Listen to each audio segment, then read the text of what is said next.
เนาะ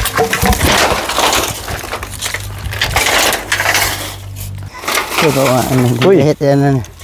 เดี๋ยวเปิดเอาก้อนอยู่หาเขานึกว่าบ่ได้มีหยังอยู่นี่ได้นี่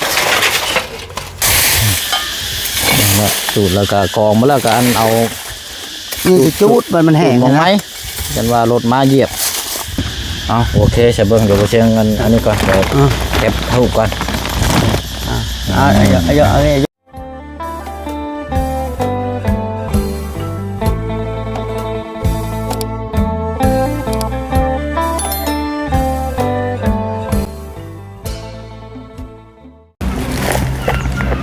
ร้อยจักอันนี้เนาะดีจะว่ากระจังหน้ามันสูงแน่นอนนึงเนาะกันว่าขอนไม้สูงนั่นพอแห้งมาพี่อ้ายเจ้านะมาพี่ก่อนมาขอคำแนะนำปรึกษาก่อนนี่บ่ได้บาทนี่โธ่เนาะเอาที่ออกบ่เอาเดี๋ยวแป๊บนึงเด้อเดี๋ยวเขาสิเบิ่งน้ำกันอีกก้อนพี่น้องเนาะเพราะว่าเขามันแดดห้อนแห้งไปแล้วเลยเอารถเข้ามาจอดอยู่ห่มกกหมากลำไยแต่ว่ามารถเกือบเนาะเอาแป๊บนึงได้เด้อเอาพี่น้องเนาะกราบทักทายสวัสดีและสวัสดีพ่อแม่พี่น้องเบิดสุขุสุคนนะพี่น้องเด้อเนาะพบเจอกันอีกคือเก่าคือเดิมเนาะคลิปที่แล้วก็ซื้อกระปุ้นมาให้เนาะเป็นยังไงเรากินเบิดจะบ่ไอ้ยังบ่ได้หมดเอ้าจุ่มเจ้าบ่ได้กินบ่กินอยู่แต่ว่าเรากินลายอยู่บ่ลูกเจ้ากินลายอยู่เนาะโดยอันเขาลืมชื่ออะไรชื่อนั่นใดก็เปล่าบ่ชื่อเจ้าชื่อเกิ้งโดยชื่อเกิ้งโดยอายุนี่เท่าไรก่อนเจ้า35 ปีเมียนี่ก็ซ้ำกันบ่เมียซ้ำกันแหละซ้ำกันบ่อายุโดยเอาไรใส่พี่น้อยเนาะมีแต่ว่าคลิปนี้กับคลิปที่แล้วนั้นดื่มเอาข้าวเจ้าเอาให้พี่น้อยมื้อนี้ก็ได้ซื้อข้าวเจ้ามาให้อีก2 ถุงเนาะจากทางแม่แก้วกับทางเจนพี่น้อยเนาะไปซื้อมาแล้วก่อนหน้านะแต่ว่าดื่มเอาลงพี่น้อยมันอยู่ในรถอันนี้ก็ไปล้างรถมาแน่กินนี่ก็มาแต่เซโปนพุ่นเติมน้ำมันกินนี่พี่น้อยเนาะลุ่มเลยทางน้องอีกน้อยนึง40 ลิตรเกือบ3 ล้านพอดี2,800,000เท่าไรนี่แหละพี่น้อยพอลิตรละ12,000เต็มถังกินนี่เพราะว่าอาจจะได้เดินทางกลับบ้านก่อนนะพี่น้อยมันเดินทางไกลแน่โอ้ยจุกน้ำมันพี่น้องนะหาเงินเติมน้ำมันนี่แล้วบาทนี้เจ้าของก็สิจอยแห้งแห้วแล้วบาทนี่สิบุ้มไม่เหือมีแห้งขับรถแล้วบาทนี้เอาละพี่น้องเนาะเดี๋ยวเบิ่งน้ำกันพวกเรายังอยู่เพิ่นบ่โดยไอ้ซ้ำเนาะโดยไปซ้ำเศร้าเอาโอเคเนาะเอาสบายดีเนาะอันเด้อโดยเนาะเอาเบิ่งก่อนนี่เขาถอยมากินนี่เป็นถอยเนาะเอามาหน้ากินดิรถหน่อยนึงอันนี้เสาของไผ่นี่นะอันนี้บ่ของน้องเอาไว้แบบ11 หลักยังนะหลักหลักหัวอย่างนี้อาจจะพังเอาไปป่าไปแล้วเราหัวเจ้าบ่จะเฮ็ดหลักหัวอย่างนี้นะหลักหัวแบบเฮ็ดเนี่ยอ้อมนี่แหละนะมีแต่ว่าเขาตัวเศษไม้นี่เขาอยากเอาเขาไปไว้พุ่นได้บ่ได้เพราะว่าเขาจอดรถแต่มันมีแต่เขาแล้วทีมงานที่จะเข้ามาบัดนี่เอาโจมให้เขาเนี่ยเสียเอาเป็นพวกแล้วนะก็มันกองไผ่ทั้งขนาดกับจูดมองไม้ก็ได้ฮะเด้อโดยมองปัญหาเพราะเห็นกองไผ่ใช่ไหมมันเศษแก้วบุใส่เกิบโกหลอกขากับเพื่อนแท้นี่เนาะเป็นเปียงอยู่เอาได้กวดนั่นจังน้อยพอได้มันห่มแน่เนาะบ่ไหวได้นี่โดย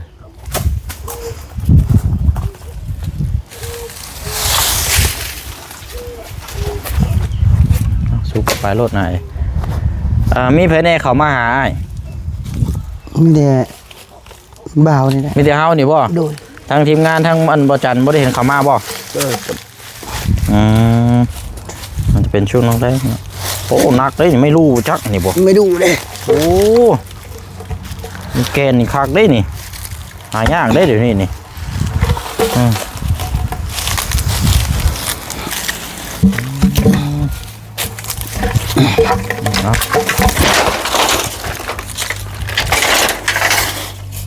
แล้วเอาเก็บไว้หันนึงเถอะยามจำเป็นได้ใช่กะนั่นเนาะมีอย่างเชิญปกนี่นะ อันนี้ปุ๊กวิทายดิเพื่อก็อันนี้เฮ็ดอันนั้น เดี๋ยวเปิดเอาก้อนอยู่หาเขานึกว่าบ่ได้มีอย่างอยู่นี่ได้นี่คืออย่างก็วิทาย ห้องน้ำบ่โดยเก่ายังเดี๋ยวเอาออกก่อนก็ได้ไปซ้อมก่อนยังใส่บอกมันได้อยู่เถื่อนอันนี้ห้องน้ำเจ้าเห็นบ่โดยห้องน้ำติ๊กเก่าเชื่อเรือตะกี้ได้ยังบ่ได้ก็คุดคุ้มใส่ทอซื่อทออันคุดตะเฮิงนะบ่นี่นะโดยได้จักเดือนจักปีแล้วอ่ะก็หอดปียังไม่ได้หอดปีอันที่ว่าทอโครงการกับเจ้าหันบ่โดยการพวก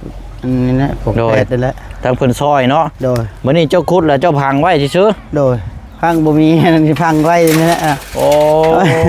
ของเด้อ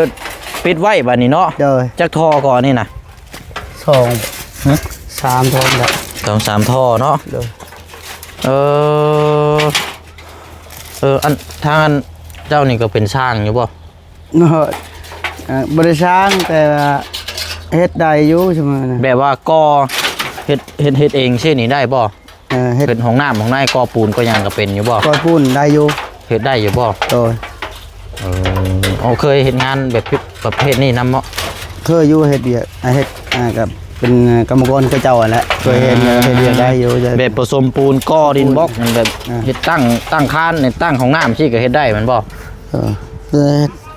ก็ได้อยู่เนาะถึงว่าเขาสิจ้างก็บ่กล้าเฮ็ดดอกแต่ของเองเฮ็ดเอาแต่ว่าเฮ็ดเองนี่ได้อยู่เนาะเฮ็ดมันสิงามอยู่บ่ได้ก็ของเองก็เฮ็ดนั่นแหละครับว่าของเจ้าก็บ่กล้าเฮ็ดแล้วของเขาจ้างเนาะบ่ของเฮาเองนี่แล้วสมมุตินะของเองก็ได้อยู่เนาะได้อยู่อันน่ะทางโรงงามทางนั้นก็จะไปเบิ่งนะว่าทางนั้นเนาะเพื่อนทางในมีครบบ่เลยเทพื้นเทหยังทางน้องกระทิงอ่ะให้กระทิงพักแล้วนะเป็นพี่น้องกันบ่กับเจ้าก็เลือกพี่น้องกันดองกันเด้อเป็นพี่น้องห่างๆบ่หรือว่าพี่น้องแท้ๆพี่น้องห่างกันเนี่ยแต่ว่าเพิ่นก็ดองกันลูกเพิ่นไปเอาพี่น้องเขาเมียอยู่เวลาเด้คำนี้หุ่นจักกันอยู่เนาะโดย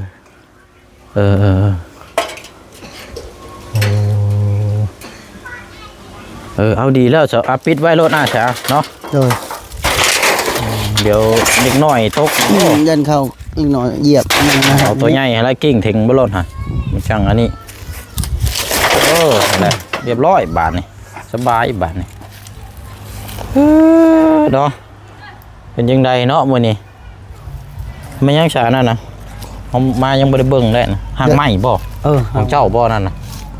หางไม้อันนั้นยันวีเอสมนาเขาขายบ่ขายเป็นกิโลบ่แบบใดก็อยู่แถวชวนแถวใกล้ๆน่ะเฮ็ดงามก็เมื่อไว้นั่นแหละของเจ้าบ่นั่นน่ะโดยเก็บไปแล้วมันเป็นหางไม้ยังไงนั่นน่ะหางไม่รู้โดยยันไม่นานก็เจ้าเป็นสาวมันยังก็เฮ็ดคูบมันยังไงนะตกแต่งตกแต่งนะตกแต่งถ้าว่าหางมันงามก็ได้อยู่เนาะ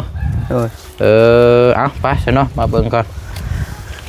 จักปีเราก็ปลูกเฮือนอันนี้นะเฮาเริ่มเลยหลังนี่นะเริ่มเชื่อมั่นสิทำเบิ้ลมา8 ปีนี่เนาะโดยมันชื่อว่าก็ง่ายมาอยู่กับมันเริ่มปลูกเฮือนเลยเนาะโดยอันนั้นน่ะเฮือนน้องสาวเจ้าสมบ่หลังนั้นนะน้องสาวแท้ๆนี่บ่น้องสาวแท้น่ะคือหลายหลังแท้น่ะเนาะเฮือนเราจะลูกสาวลูกเราได้นอน บ่มีนอนบ่มีก็เฮ็ดนั่นแหละ ให้ลูกนอน ว่าเนาะ1 2 2ลังเนาะ โดย โอ้ชุดชำนี่แล้วเนาะเข้าไปได้พุ่นมีอีกบ่เฮือนน่ะ บ่มีชุดนี้แหละ ชุดชำนี่เนาะ โดย เด้อเอ้าสบายดีทั้งเลยด้วยซ้ำเนาะอย่างเนาะพอได้นั่งเนาะเย็นๆทั้งนี้ได้สาเป็นได้ได สบายดีอ่ะ หาวเลยโอ้ยหาวขี้ข้านเลยเพิ่นห้องว่าซินะ ฮะแบบนี้มานอน บ่นอนบ่ บ่นอน กลางคืนน่ะนอนได้ กลางคืนน่ะนอนได้อยู่ นอนได้ แต่ตอนเว้นนั่น พัดลมมีแล้วโอ้ยเย็นช่วยๆนอนเลย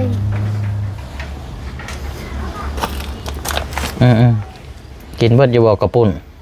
กินมดถุงหนึ่งยังถุงหนึ่งเอาไว้ เอาไว้อีกเนาะ ไว้ ไว้อยู่ไว้กินอีกเนาะเอาอะไรกันน้องนอนรถไหลนอนรถ ไม่นอนมองแบบนี้ตาน อนในรถ เป่านี่เขาเป่านี่นอนก่อนอย่ามัน มื้อนี้บ่เพียงมื้อติกลับบ้านติ บอกว่ามื้ออันพุ่นวันที่10พุ่นเขาเมื่อ เลย ยังจังมื้อบ่ปีใหม่นี่ อีก2-3-4 มื้อนี่แหละวันที่10เขาเมื่อ ที่สนไส้เข้ามานี่ สิใส่มา ใช่ก็ สนไส้ ฉันใส่เฮานั่นแหละลานนั่นแหละ น้องไส้ น้องไส้ นั่งใส่อยู่รูปบ้านเลย มันเขาว่าบุญคงนี่บ่ โดย อ๋อเราหากล่องเมื่อนี่บ่ โดย มายามนี่ใครละบ้า เอาเป็นพี่น้องกันบ่นี่นะ พี่น้องกันก็บอกลานั่นแหละจังมาบอกว่าท่านทีมงานว่ามาเบิ่ง แรกเลยกับทางน้องไส้นะทาย โดย บ่บุญคงแต่บัดนี้ที่พี่น้อง FC เพิ่นแนะนำมาเฮาก็ได้ถามน้องไส้แล้วเฮาก็เลยมาถ่ายทำเบิ่ง โดย มาเห็นก็คือนี่แหละพี่น้อง มันไปเป็ดอันนี้ เป็นเอามาประกาศนี้ คนนี้บอก อ๋อบ่าวผักคะดิบ่ โดย ไปดอกผักคะก็หลายอยู่เนาะดูว่ามันนั่นบ่ มันแก่หมด มัน แล้ว แก่แล้วนี่ มันแก่เนาะต้องตัดเอาเนาะ มันมางามคนบ่ตก มันพ้นตกมันอ่อนอันนี้มันแก่กินกับนั่นแหละมันอ่อนคัก โดยอันลูก2คนน่ะบ่อยู่เท่านั้นเนาะ ตาย เพิ่นไปลิ้น หมอน้อยอันที่ว่าอันหยอกกับเราเนี่ยคือบ่เคยเห็นเราไปใช้ มันอ่อน โอ้กับผมเนี่ยอย่าขอตัดผมกับมันลามให้ตัด อยาก ตัดผม ผู้ติดกับหมอนี่แหละ ที่กับมื้อนี้ที่ว่าเหยียบหลังหั่นเนาะ บ่เห็นแล้วหั่นนะมาจังได๋แต่ว่าฮู้ได้ผู้นั้นกันเนาะ โดย จะความอยู่มาเมื่อนั้นก็เห็นนั่นกันแล้วก็ย่างแล้วก็ไปพุ่นเลย แค่มาเฮือนกันลาดก็ถึงเลย เท่าไหร่ไป อันหลังนี่ได้ใส่พี่น้องคือกันบ่เพื่อน อัน น้อง นี้อ้ายเลย ฮะ อ้าย อ้ายเจ้าบ่ นี่แหละโดย ตัวนี้ ช่องไอ้น้อง น้องชื่อหยังก่อนอันผู้หนึงผู้หญิงนะลูกเรานะ ย่อย ออยบ่ โดย ว่าเฮา ร้านน่ะ เฮามาซื้อขิงวัวลำเล่าแล้วมื้อนั้นก็ขิงวัวกับ อีอ้ ขี้ อย แบกกันอยู่นี่แหละ หน่อยฮะก็มาแต่ห้องมองกันน่ะหน่อยหน่อยทานชื่น เป็นอ้ายเนาะคันชื่อว่าก็เป็นพี่น้องนํกันบ่ได้หั่นน่ะเนาะ มัน เออ ขี้อันนั้นอ้ายกกอ่ะ อยู่นี่มีจักหลังคา1 2 3 4 5 6 7 กินราคา 8 โดย 8อยู่พุ่นเนาะเพิ่นแม่น้องพยองพุ่นพี่น้อง โดย แปดมาแสดงว่าแปดเพื่อนพุ่นมันออกเลย อยู่พุ่นก็มีบ่ เพื่อนเรื่อยตัวตัว เพื่อนเพราะมันมาเลยมันดีขึ้น ที่ว่าล้างม่างหั่นบ่ โดย เราบ่นอนอยู่ภูพุ่น โดย ก็ตั้งเพื่อนนู่นแหละ ตั้งเฮือนอยู่หั่นบ่ เดี๋ยว ห้องก็ยังว่าที่เฮือนหลังบ่ใหญ่บัดม่างไปเนาะ นี่จังหวะ เฮือนเป็นโครงหาง แบบใด แต่สิหลายซ้ํอันนั้นก็เฮือนทั้งเพิ่นได้ซอยอะเนาะ นั่นแหละ ไว้แล้วเนาะเพราะว่าเราบ่อยากอยู่นี่เนาะแต่ว่าคือบ่ม่างก็เบิดเสาแต่คือมันเป็นโครงหางนั่นน่ะ จังหวะบอกว่ามาหมดซะจะมากับมาหมดว่าปะแบบนั้น ตาเตงเซงอยู่หั่นเนาะ มันเป็นดอกมันอย่างได้ไหม เอาเลยเนาะตอนแรกแค่นี้มันคำมืดกับมีพัดลมอยู่บัดนี้เนาะสิเย็นนิดจักหน่อย ตายแล้ว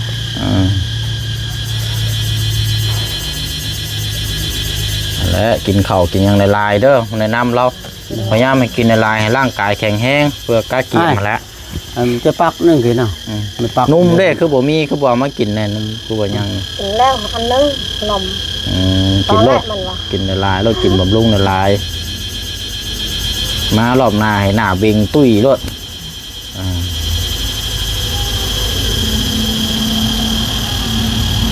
ข้าวเจ้านั่นเจ้าหงไล่อยู่เนาะ ได้อยู่ เลยนั่นนี่ให้รถฮะ ตรงมันจะไพ่ไปแล้ว ได้ให้อันกินข้าวเจ้าดีกว่าเนาะก็เขาซื้อข้าวเจ้ามาให้ได้ซื้อข้าวเจ้ามาให้ ได้อยู่พระเจ้า ตอนนี้ยันว่าเรากินบ่ละลายนะ ได้ เอากินน้ำ อะไรเนี่ยเนาะ กระดาษน้ำอ่อนแล้วเนาะแปะแดดลาย ฮ้อนแหละมันฮ้อนเบิ่งนึงก็อากาศเนาะ อากาศไม่เอามันกระเดา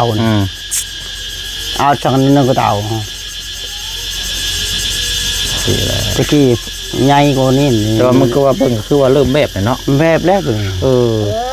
ตะกี้ เท่านี้ อันนี้พอมัน แบบโปแห้งบ่ โด อ๋อมันช่วงกันสิว่าช่วงมันไข่แห้งนะตัวเนาะ ช่วงไข่นะ ไข่มันเบ่งแห้ง โอ้บ้าคานไปคานมา เจ็บแห้งเนาะ เจ็บ ใครนะเดี๋ยวนี้อันวันนี้สิเริ่มกลางคืนมากนอนรับอยู่เนาะ นอนรับอยู่ ใส่อยู่ซะ กันตะเบ็ดรับ มันก็เริ่มแบบนิดนึงเด้นี่เนาะ อันนี้โอแวแล้วตะกี้ขึ้นมันสำนีคุณ แต่ว่าหากเว้าถึงนี่ถ้าบ่ผ่าตัดนี่จะก็ยังบ่ได้คือเก่าเนาะ บ่ได้ เพราะว่าเราเหยียดตึงมาชิน่ะมันขดเนาะ โดย ยอมกันกันหน่อยบอกกะบอกเลยพ่อแม่ยันพ่อแม่หายอีเชย เพราะว่าคันขาตัด เจ็บเลยจังมือแล้วนี่เราจังบอกคุณเจ้านะ มันบอกมืออันเอาไปเป่าคุณแล้ว เจ็บแล้วมันบอกเลยว่า เจ็บมือมันลบมันรับได้บอก บ่ได้บอกซ้ำนะตัวนั้น เราบอก ถามเราบอก อันดิ้นกันอยู่ใช่น่ะเจ็บอยู่หม่องใด เดินต่อ ต่อน้องอะไร เดินนี่บ่ เดินนั่นเด้ เดินแถวนี้เนาะ โดย อ๋อ เราก็เป็นคุณแม่เนี่ยแม่ก็พรไปคนมันให้น้องนั้นไปคนมันนำเขา เป็นพาดิ้นกันหยอกกันเนาะ เราเป็นคุณแม่มาเป็นแม่ก็ยังไม่รู้แบบหัวขาแต่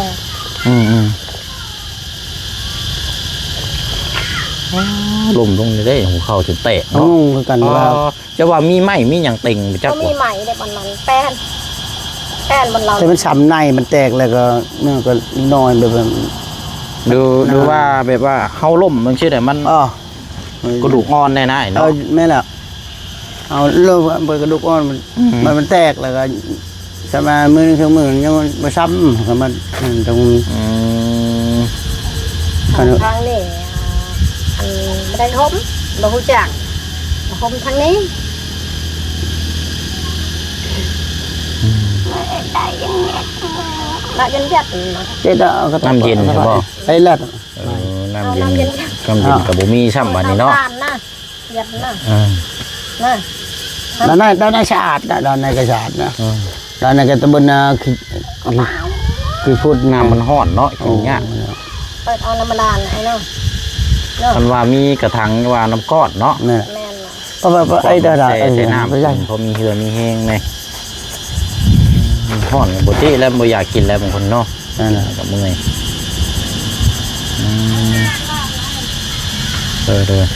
ป้าลูกไปเอาข้าวสารเขาอยู่ในรถมา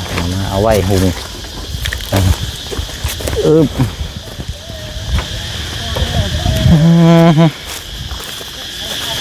นี่แหละนี่กองไผ่นี่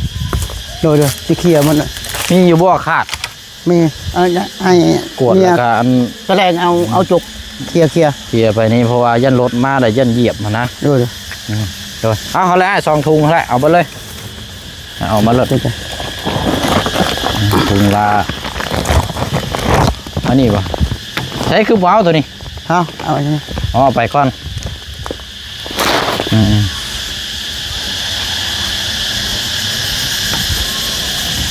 แล้วก็เอาเมียกับ7-8 ปีบ่ได้เสียค่าดองเลยพี่น้องเอ้ยโอ้ยเนาะเพราะว่าทุกข์ว่ายาก เอาตัวนี้เขี่ยเนาะเอาเขี่ยก่อน เอาเฮ็ดโดนแล้วสิเคลียร์เขาเจพุ่นละอันนี้กราบหยังกราบหน่อไม้บ่ให้ ดูค่ะทำไมเพิ่นทาแต่ละมื้อแหละขายแหละ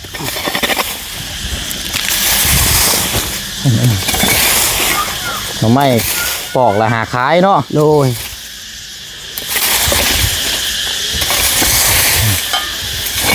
สูตรแล้วก็กองมาแล้วก็อันเอา นี่ไปจูดมันแห้ง หน่อ นะ ไม้กันว่ารถมาเหยียบ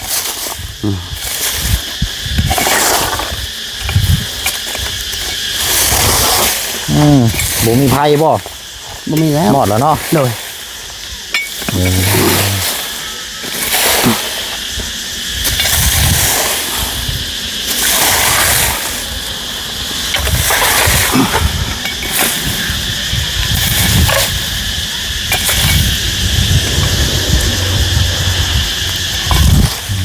ได้แล้วฮะ ยันเล็กที่พูดเท่านั้นแหละ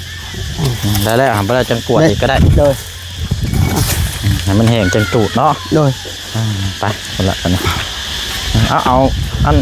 หิวข้าวสารมาพี่ก่อนก็ได้มาให้ทางเพิ่นทำหูน้ำก่อนจบมาพี่ก่อนก็ได้มันมีหูหิวอยู่ก็จะจับหูหิวรถธนาคาร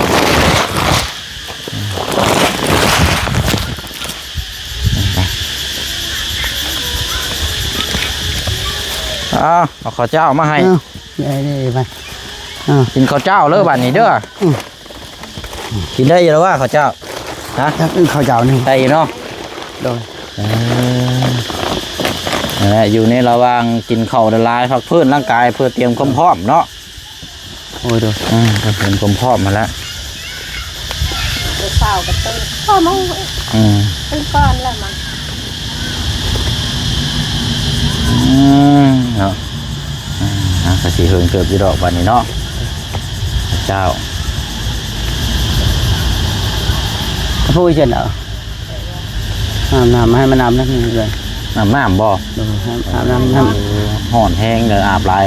ช่วงห่อนนี่เป็นไข่เด้ นั่นก็ ให้มันเย็นก่อนเด้อ เพราะมันอาบจะเถื่อเลยมันอาบน้ำ วานนี่จ้ามันไม่นี่เลยนะ บ่ได้มีสบู่ยังฮุกกระตนกระโตเราบอกเลย อยู่ นี่เป็นชื่อง่ายอย่างนะ ฮุกตัวแรกนี่ให้เราไม่ได้กระตนกระโตเกี้ยงค่อยเนี่ยตัวคนแข้งคือลายแท้เนาะผู้นี้น้อยนึงกัน นั่นนะฮะ มันไข่แล้วมันไม่ได้ไข่กับแบบนี้ คนไหม คนลายแบบนี้แต่น้อยบ่ ไม่น่า เนาะเด็กน้อยยังคนเบิ่งตนกระโตเต็มหมดเลยเนาะ โดย ว่าได้เนี่ยพ่อก็คือว่าคนแข้งคนคาก็คือบ่ได้ปานใดเนาะโอ้เท่านี่ก็เนาะแปลกเต็มหมดเลย หนาบ่มีพอเดียวมัน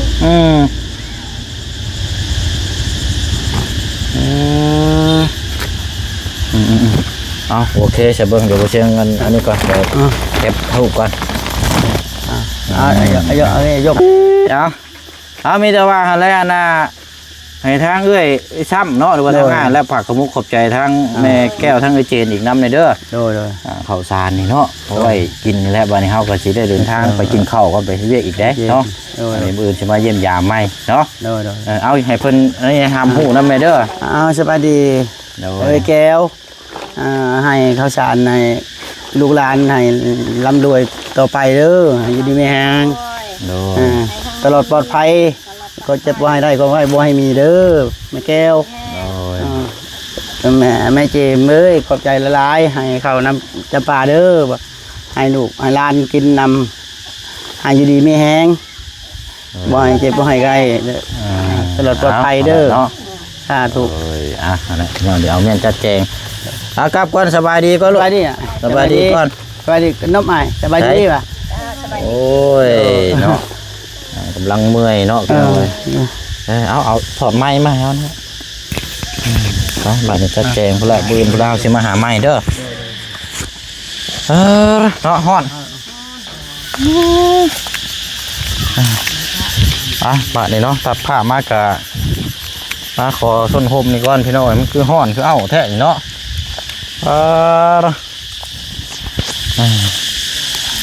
วันนี้เนาะตัดภาพมากก็จะได้ล่ำลาอีกคือเก่าคือเดิมเลยพี่น้องเด้อเนาะ อยู่นี่นะเป็นหมู่บ้านสามหาก็มีอยู่8ครอบครัวอยู่นี่แหละพี่น้อง8ครอบครัวแต่เล็กน้อยนี่บ่ว่าประมาณ80คนเล็กน้อยหลายครอบครัวนึงนี่3 4 5บ่ต้องว่าถึงเลยเนาะเพิ่นเน้นลูกพี่น้องเน้นแบบว่าหลายเนาะคนชนเผ่าลาวเทิงนี่พี่น้องปะเนาะมีแต่ว่าก็สิได้ขอจบคลิปก่อนเนาะขอบคุณขอบใจขอบบุญขอบคุณทางพี่น้อง FC เฮาหลายๆเด้อเนาะแล้วก็สาธุโมทนาบุญกับทางอันแม่แก้วแล้วก็ทางเจนน้ำลายเนาะมีแต่ให้อายุมั่นขวัญยืนกินยังทำยังก็ขอประสบความสำเร็จในหน้าที่การงานตลอดปีและตลอดไปเด้อเนาะให้มันให้ยืนสุขกายสบายทางใจทั้งผู้ให้และทั้งผู้รับเปิดสุขุสุคนบ๊ายบายเด้อเนาะสบาย